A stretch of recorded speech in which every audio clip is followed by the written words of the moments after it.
Villa fan. So he had transferred Villa to Masaka. And now the people of Masaka had embraced Villa wholeheartedly, and it was their club. Now, if it had stayed in Masaka, it would still have a serious fan base because of the locality of the people in Masaka. Now, we should have shifted these clubs away from Bitongore to localities. That's why you find... I was watching a game of Kitara not too long. Man, the passion. Yeah, the crowds. Oh, the crowds, the passion. And, you know, the whole... Almost, every car in town empties to go towards that place where the stadium is. It's a holiday. It's a holiday. Now, and I'm saying, if we had done this in a planning way, Kitara just happened. You see, it was happenstance. If it had been planned, and let's say we say Vida, find a place to go. Masaka, Kawoya was foresighted enough to see that. All this Express, you are in Kampala, but KCCA too are in Kampala. Yeah, to Kampala. At least for them, they are city council. Yeah. But now Express, why don't you find the locality that can identify with your club? Do you know we would actually be having big football matches here? Gor Mahia and AFC Leopards are still strong because of that. Because one is a low club, the other is a Baloya. It's a tribal thing, and that's how it is. Now, I think we can still revive that, can't we? I think we can. We just have to sit on a round table and come up with... Brian, I see you shaking your head. Before I ask Joseph the final question, he has to leave. But your comment on that? No, but I think if you've been listening to me carefully, Joseph has just said exactly what I've been talking about all this time, talking about the power of identity. Because many of these clubs, who do they identify with? He's just given a good example of Kitara. Every Munyoro, whether they live in the Munyoro region or not, will identify with a team from his region. It's that simple. And I think he's given an example of Villa. Also, I think Misaga, a couple of years back, tried taking it back. But the consistency and how you do it, it's just not a matter of just carrying a civil and say they're going to be playing in Masaka. Because now, they took the team to Masaka and practically they were training in Kampala. So when do the fans get to associate or get to appreciate the fact that that is part of them? It's non-existent. So I think the power of identity has been the biggest problem with our clubs. All these clubs, people supported them, like Joseph has said. For example, Villa, most of the people supported them when they were in Kampala because they were winning. Now, when they stopped winning, where's the love for it? And then TV comes in, and because at the end of the day, the game is not only about the results and also going to support the team, but the experience. We've given examples before what the Premier League teams do. With the support they have, they would have already given up on trying to better themselves. But each and every day, they want to ensure that they give the fan a reason to come back and watch a game at Old Trafford or follow their team. We're not doing that here because it feels like people are so short-sighted. There's a bit of a rivalry. When they get something, when the 100 million comes in 200, they're satisfied. And that's the end of it. Not looking at using the 200 million to get to a level of $1 million. And I think it's a bigger problem of many of the guys involved in the sports sector not being foresighted. Joseph, just as we wrap it up, and again, we really thank you for your time, by the way. We don't take this for granted that you've accepted to come. Oh, my pleasure. Yeah, and talk to us for a few. When you get into government, because that's the plan, and you're giving advice to the sports ministry about how they should distribute the funds across different sports disciplines, what do you think you will look at? Do you think you will look at how mass or popular the sport is? How successful the sport is, maybe locally or on an international stage, or other factors? What will you look at to say football takes this, cricket takes this, basketball takes this? How should the distribution be done in your view? Number one, there are so many things government can do, even before we get to money. First of all, we are having schools which are getting licenses to operate when they're on 100 decimals of land. Yes. They cannot even play table tennis. They don't have the space. So now, that's the first thing you look at. Because schools have to have, education has to be holistic. Right. Now, if there is no sport, the sport aspect of education, that's not a school. So now, for a school to be getting a license to do secondary school, at least secondary school or tertiary, there has to be a number of sports which they can do, and now that will help to nurture that sort of thing. Then the facilities. They are absolutely, we don't have facility, we don't have stadiums. Actually, the only sport that has, apart from maybe golf and cricket and so on, but look at some of the surfaces that people play football on. They are very dangerous even for people's ankles and so on. So, but government can improve facilities and say in each, there has to be at least a good facility stadium, and they even you do it National Stadiums Authority to make sure that keeping do you know more focus, and do you know the amount of the effort that those teams you see there put to have their surfaces look that neat throughout there, and they are that neat. Okay, I was seeing a bit of what was going into before Wimbledon. Yes, just to keep the grass, and I'm like, they are so serious about this, the facility. So we are not, and government can do that. And somebody who has been in sport, if I put National, let's say, Stadiums Authority, and they have to make sure these stadiums are well taken care of. Yes. And there is a budget for that, so that at least those who want to play have a facility first and foremost. Then schools.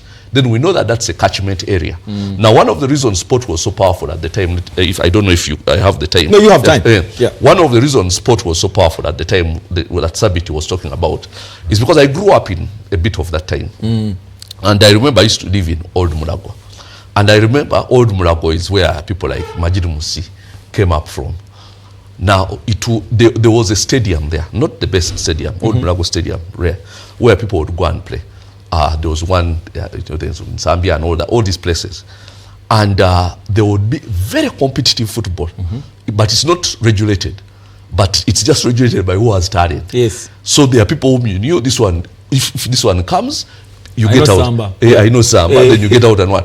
But it was a very, very, and now some of the football that was played there was so good. I remember some of the players. There was a gentleman I remember then called Sula with bow legs like this, extremely talented. Now he played there, then played in this regular. They used to call them regular. Now by the time Sula was called for a trial at KCC, like you've been sieved. It's like almost getting into the Arsenal first team. You can't walk in. There was a real sieve, only it was rudimentary. It wasn't like organized like here. But I saw Sula from Old Mulago. I saw him going into a regular club in the regular. Then from there I saw him going to KCC. And now you've tracked somebody's progress. And then even people would say, Bahamuyise Express. And then you know that he has passed through Kasenge Jai. That would be huge as well. No, it's big. Now, those things don't exist any longer. Now, those people would be playing football in that time, probably, riding borders and so on. This was when, much later when he was organized. But now seeing him when they just without shoes, no, with shoes, with shoes. But like tattered and all that, and then they say, and now that's big news because you know him. He's from the Carlo, and this is somebody you associate with. Then you hear they have then they say, will they give him? Then you hear, yes, I'm David, and it's a big deal. It's a big story, and he has gone through now the Bazongo beat us because for them it's organized. They follow you from 2 years pretty much. Yes, here it was not organized, but it was very effective. But that was the organization. I mean, once that whole system fell away and the suburbs fell away and so on, and then investors came and raised the grounds and so on, then everything died away with it. Finally, would you separate the ministries though, education and sport? Yes. If we are talking professional, there is no way a sport can be an education. It can't be because you see the perception of it.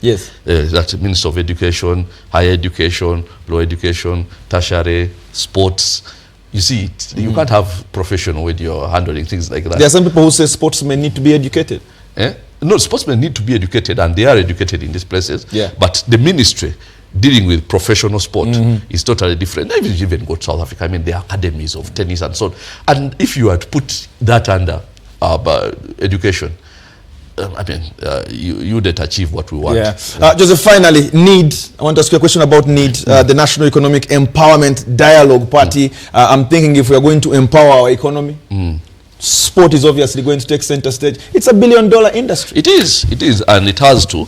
Only that it's going to take a while because we have to first change the mindset. Yes. It's a huge mindset change. Remember when Cranes players used to argue with, not just Cranes players, with the federation about how much money they should pay them. Yes. Then fans would say that they are not patriotic, they don't want to play for the country. That's amateur thinking. Yes. Because there is nowhere where people play football For free. out of patriotism. Yeah. No, they don't. They are paid. A professional is paid Yes. for what he does. So, and at the time, I remember actually it is the first person who, I think it's Mujib, who first showed me that no, you people, that even they love their country, Yeah. but they are professional footballers, so they have to be paid. That's their profession. I mean, you love sport, but you have to be paid for. Yeah. You know. Yeah, so whatever it is I do. So that's the whole thing. So we have to change the mindset. So I'm not $1 billion. It's going to take us like 5 years before we get a slice of that. Wow. First mindset change, Yeah. then facilities, then catchment, the scouting. It's a long process. It's a long process. I'll tell you what, Joseph, I'm a sports journalist. I'm not paid. I work fully for free to support the community. I can imagine. I can imagine.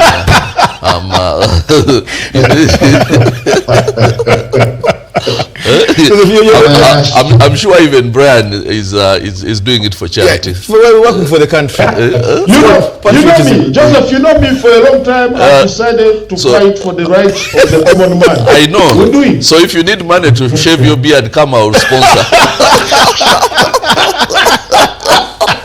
I'm coming back. Joseph Kabuleta, thank you very much, man. Such a legend. Thank you so much for having me. He's added his bricks on sport in this country for a while, and now he's doing everything to make sure the National Economic Empowerment Dialogue Party obviously changes how we look at the country in general. Look at those pictures, though. I remember that. And this is much later. Yeah, this is much later. We started a lot earlier than this. This is we've been at it for so many years. Yeah. We really have. I don't want to say the years. Yeah. It's uncalled for. No. Yeah. You might think I'm as old as Brian, but I'm not. I'm sure. You're watching sport this morning. You see, my beards are still young. Yes. So, but look at his. now, when I grow up, and the beards will grow up to so. To Brian's level. We're going to take a quick commercial break, guys. You're watching NBA Sport this morning. A very big thank you to us, from us, sorry, to Joseph Kabuleta, and we do wish him the very best moving forward as we continue championing Ugandan sport. Quick break. When we come back, everything to do with the African Nations Championship and maybe a thing or two about the English Premier League, which is just days away now and live on NBS Sport.